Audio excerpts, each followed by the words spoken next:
Dear students, कैसे हैं आप सब। आई होप आप सब बहुत अच्छे होंगे, आपकी फैमिली में भी सब लोग बहुत अच्छे होंगे। आज मैं आपको बी फार्मा करने के 5 जबरदस्त फायदे बताने वाली हूं।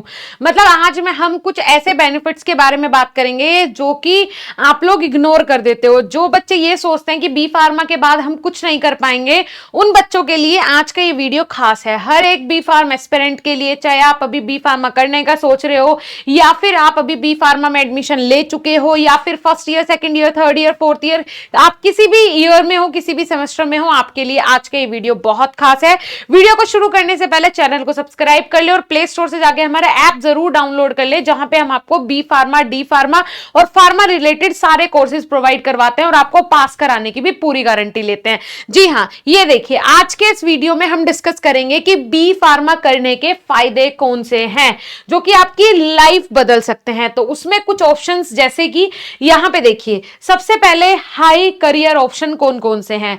तो हाई करियर ऑप्शन में बेटा सबसे पहले यहां पे देखो आप, इंडस्ट्री सबसे इंपॉर्टेंट क्या है। सबसे पहला जो ऑप्शन बच्चे देखते हैं, जैसे कि प्लेसमेंट वगैरह भी होता है, वो कहां होता है जी, इंडस्ट्रीज में होता है। ठीक है। सेकंड जो है वो है हॉस्पिटल। हम मान सकते हैं कि जो फार्मा फील्ड है, यहां पे आपको जो स्टार्टिंग सैलरी है, आपकी स्टार्टिंग थोड़ा कम से हो सकती है, लेकिन ये एक स्टेबल सेक्टर है। इसकी डिमांड हमेशा रहती है मार्केट में। ये कोई ऐसा सेक्टर नहीं है जिसकी डिमांड डे बाय डे कम हो जाए। इसकी डिमांड लाइफ टाइम रहनी ही रहनी है। इस सेक्टर की डिमांड कभी कम नहीं होनी। हम रियलिटी पे बात करते हैं। ये कोई ट्रेंड नहीं है जो एक बार आया और चला गया, नहीं जी। ये एक ऐसा सेक्टर है जो कि परमानेंट रहने ही वाला है। तो यहां पे जो ऑप्शंस हैं वो आपको बहुत जबरदस्त मिलने वाले हैं। ठीक है जी। चलिए, अब इसमें देखो, मैं आपको कुछ चीजें बता देती हूं। यहां पे देखो,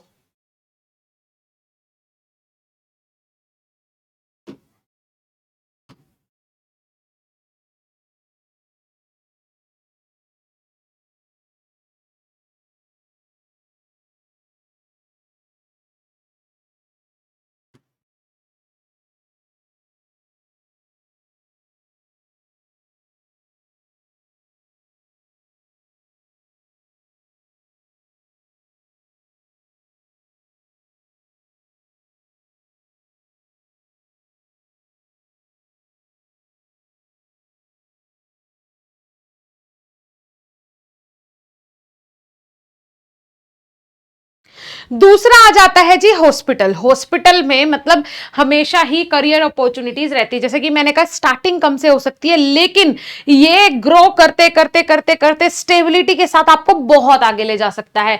उसके बाद आ जाता है रिसर्च सेंटर। जो बच्चे पढ़ाई में जिनका रुचि होती है, जिनको लगता है कि भाई मैं तो बहुत इंटरेस्टेड हूं पढ़ाई में, तो उन्हें बी फार्मा के बाद एम फार्म करनी चाहिए, उसके बाद पीएचडी करनी चाहिए और उन्हें रिसर्च सेंटर में निकल जाना चाहिए। जैसे कि मैंने बताया, ऑलवेज ग्रोइंग सेक्टर है ये ऐसा सेक्टर है, ये कभी डाउनफॉल में आ ही नहीं सकता है। उसके बाद एब्रोड। जी हां, अगर आप लोग विदेश चले जाते हैं आफ्टर बी फार्मेसी, अगर आपने पहले ही सोच के रखा है कि मुझे यूके फार्मासिस्ट बनना है, यूएसए फार्मासिस्ट बनना है, कनाडा में जाके फार्मासिस्ट बनना है, दुबई में फार्मासिस्ट बनना है, कहीं भी आपको जाके फार्मासिस्ट बनना है, तो उसके लिए मैंने बहुत सारी वीडियोस बना रखी हैं। अलग अलग कंट्री में आप कैसे एज अ फार्मासिस्ट काम कर सकते हैं, तो आप जाके वो देख सकते हैं। उसके बाद देखिए, ये मैंने आपको बताया। इसके अलावा इसके मल्टीपल करियर पाथ भी हैं। ये 4 मैंने आपको इंपॉर्टेंट बताए। सबसे पहले इंडस्ट्री में अलग अलग सेक्टर्स होते हैं, हॉस्पिटल में, रिसर्च सेंटर में, एब्रोड, ये 4 मेन हैं। उसके अलावा 5वें नंबर पे आ जाता है कि मल्टीपल करियर पाथ्स हैं। सिर्फ एक नहीं, मल्टीपल करियर पाथ्स यहां पे आपको मिल जाते हैं। ठीक है जी। सबसे पहले गुड सैलरी ग्रोथ, मतलब सबसे ज्यादा जो ग्रोथ होती है सैलरी में, वो कहां होती है, सबसे पहले वो जान लेते हैं। तो ये देखिए, सबसे पहले ये देखो, स्टार्ट मैं आपको बताती हूं कि ग्रोथ किस तरीके से होती है। ग्रोथ जो है, जैसे कि मैंने आपको बताया कि भाई कम से स्टार्ट हो सकता है, मैं आपको ऑलरेडी बता चुकी हूं, लेकिन ग्रोथ बहुत हाई होती है।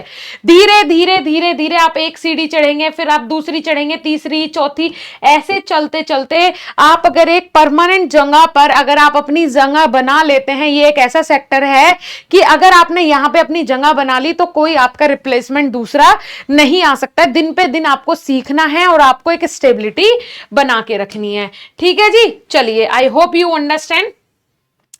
अब इसके बाद नेक्स्ट देख लेते हैं। Abroad opportunities.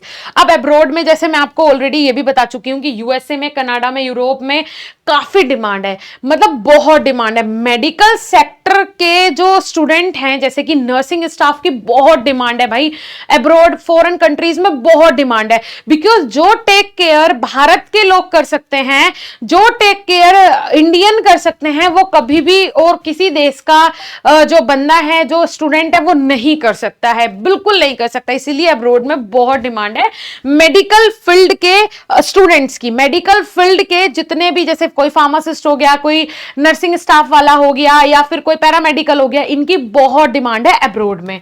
ठीक है जी।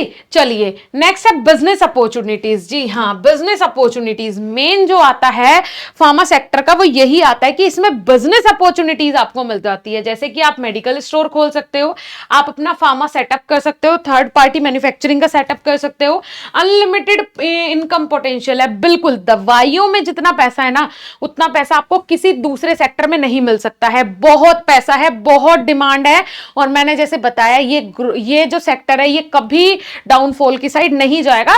कोई भी बिजनेस हो, मेहनत करनी पड़ती है। आपने 2 साल 3 साल अच्छे से मेहनत कर ली ना, फिर आप भी और आपकी आने वाली पीढ़ी भी बैठ के खाएगी, ये पूरी गारंटी है। ठीक है जी। तो ये तो क्लियर हो गया। अब आपको क्या करना है, आपको बस मेहनत करनी है अगर आपको अपना बिजनेस सेटअप करना है तो। उसके अलावा रेस्पेक्ट प्लस स्टेबल करियर। अब मैं स्टार्टिंग से ही बोल रही हूं कि एक स्टेबल करियर है। ठीक है जी। आपको एक फिक्स सैलरी, जैसे आप किसी भी फील्ड में हो, है ना, आप किसी हॉस्पिटल में जॉब कर रहे हो, या फिर हॉस्पिटल में भी जॉब करोगे, फार्मेसी पे जॉब करोगे, है ना, तो सबसे ज्यादा क्या होता है, सबसे ज्यादा जो रेस्पेक्टेड अगर कोई जॉब है हॉस्पिटल के अंदर, मतलब सारी पोजीशन जो है वो बहुत रेस्पेक्टेड हैं। बट आप खुद सोच के देखिए कि एक मेडिकल वाले को, एक फार्मासिस्ट को ना तो किसी क्राइसिस से कभी जूझना पड़ता है ना, पेशेंट के घर वाले जो हैं वो आते हैं, आराम से दवाइयां लेते हैं, फार्मासिस्ट से चले जाते हैं, उससे कोई कुछ भी नहीं बोलेगा, कोई बहसबाजी नहीं करेगा, कोई दिक्कत नहीं होगी, ना ही उसे कोई इमरजेंसी देखनी है। वो सिर्फ क्या करेगा, मेडिसिन को डिस्ट्रीब्यूट करेगा। तो दैट्स वाई मुझे लगता है कि सबसे ज्यादा जो काइंड काम है वो एक फार्मासिस्ट का है, हॉस्पिटल के अंदर भी। तो हेल्थ केयर फील्ड में रेस्पेक्ट प्लस जॉब सिक्योरिटी। भाई जॉब सिक्योरिटी भी है कि आप अपने आप को ऐसा प्रेजेंट कर दो कि आपका कोई रिप्लेसमेंट आ ही ना सके, और अथोराइजेशन जो अथॉरिटी है वो आपकी जगह किसी और को रख ही ना सके। तो रेस्पेक्टेड करियर ऑप्शन है भाई, इसमें आपको रिस्पेक्ट भी मिलती है और एक स्टेबिलिटी भी मिलती है। ठीक है जी। उसके बाद फाइनल अगर मैं आपको बताऊं, मोटिवेशन की बात करें कि हाँ क्यों आपको ये फील्ड चुनना चाहिए। अगर स्मार्ट तरीके से करोगे तो बी फार्मा आपकी लाइफ बदल सकता है। और अगर आप लोग ये सोचोगे कि बी फार्मा करने के बाद तो भाई ऐसा सोच के बैठे हो, बी फार्मा कर लिया यार, अब तो नौकरी मिल ही जानी है, बी फार्मा की डिग्री का थप्पा लग गया, अब तो सब कुछ हो जाएगा। बेटा थप्पे से कुछ नहीं होगा, आपको काम तो करना पड़ेगा, स्किल्स पे काम करना पड़ेगा, मेहनत करनी पड़ेगी, पहले ही सोचना पड़ेगा कि एक्चुअली में मुझे करना क्या है, तब आप इसमें एक ब्राइट करियर बना सकते हो। ऑफकोर्स बना सकते हो, 110% बना सकते हो।